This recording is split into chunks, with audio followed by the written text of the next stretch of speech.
y'all, I'm Sarah and welcome back to Thrills and Kills Booktube, where we read and discuss horror, thriller, and true crime. So if it's dark and spooky, I'm gonna read it or I'm gonna watch it.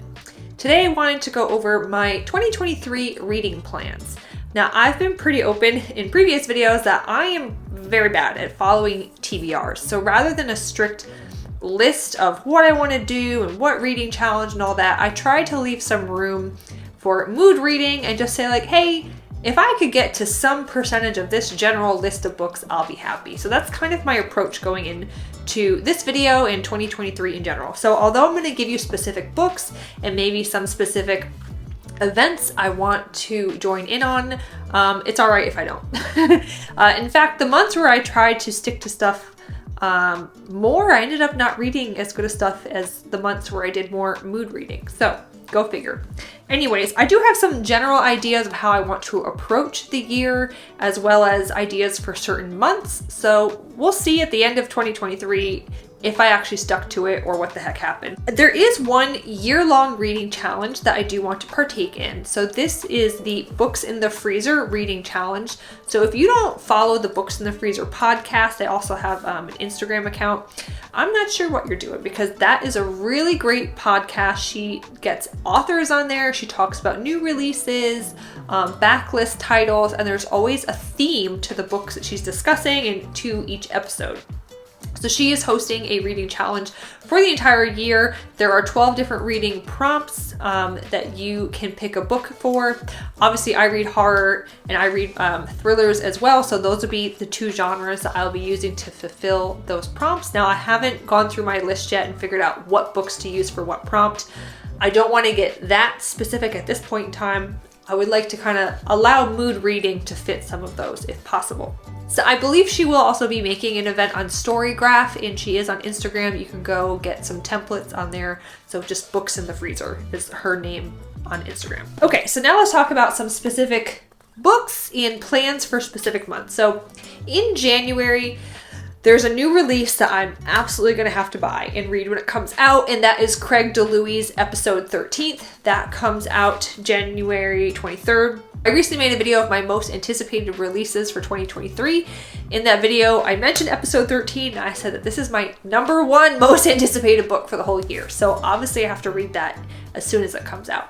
Beyond that, I wanted to do some more like themed reading and try to put together some reading vlogs. Now in early-ish January, I will be in Mexico on the beach in Playa del Carmen with my husband and my family, living my best life. So I thought, wouldn't it be funny if I was reading like isolated, snowy, mystery thriller type books while I'm literally sitting there on the Caribbean Ocean with a Mai Tai in my hand and in a bathing suit. So there are 3 books that I'm going to read and do a reading vlog and try to break down each book and compare them as far as like the setting, how good the twists and turns of the thriller were, character development, you know, that feeling of snowiness and isolation, and kind of compare and contrast them and see which one does this trope the best. So I have 2 in a physical copy and 1 that's going to be on my Kindle.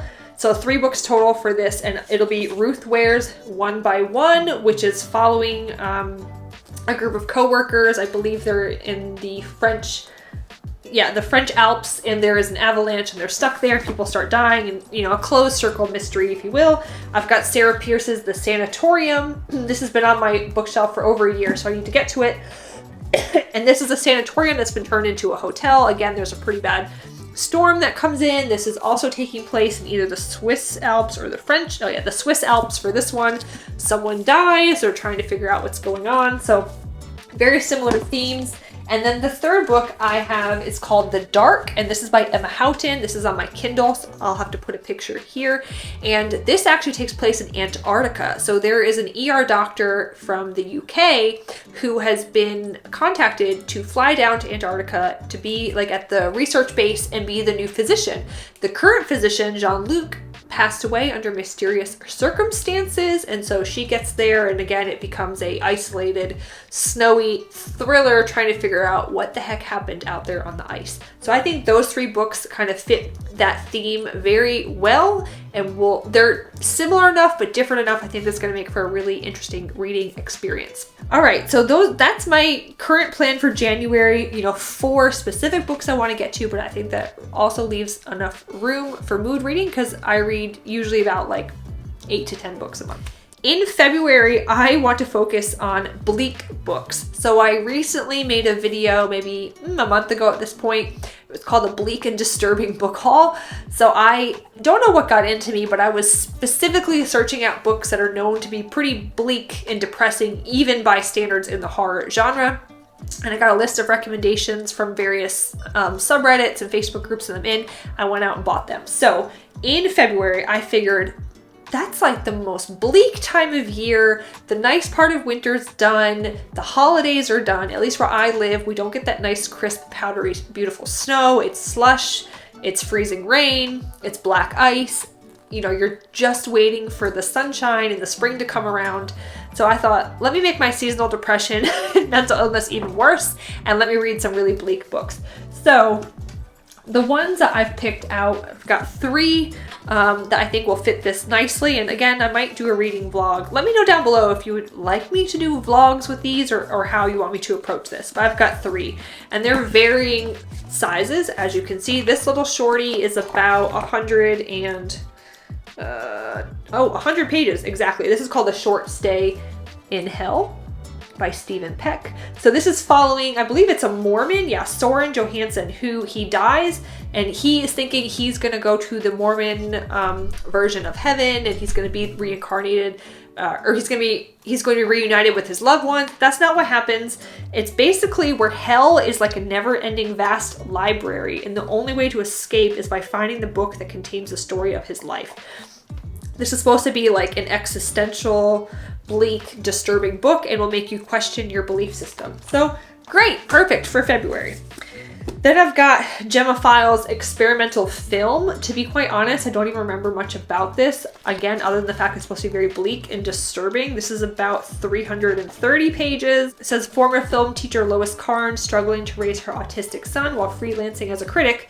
When at a screening, she happens upon a sampled piece of silver nitrate silent footage. This is reminding me of the new book coming out this summer, Sylvia Moreno Garcia, Silver Nitrate, which is also about sort of like lost found footage, occult practices. So she connects with a spiritualist and collector of fairy tales who mysteriously disappeared. Hoping to make her own mark on the film world, Lois embarks on a project to prove that Miss Whitcomb was Canada's first female filmmaker, but her research takes her down a path not of darkness, but of light, the blinding and searing light of a fairy tale made flesh, a noontime demon who demands that duty must be paid.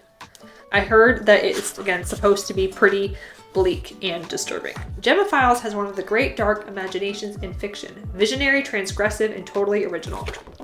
All right, cool. I'll get to you in February. And then this one, this actually, I believe this came out in Italy in the 70s and it only recently was translated into English. So we've got 20 Days of Turin by Giorgio De Maria, and this takes place, I believe, in a mental institution in northern Italy, and weird shit starts happening where the people who are institutionalized there are telling each other stories, like ghost stories, in this like old rundown part of the building called the library, but then somehow like their stories start coming true. Yes.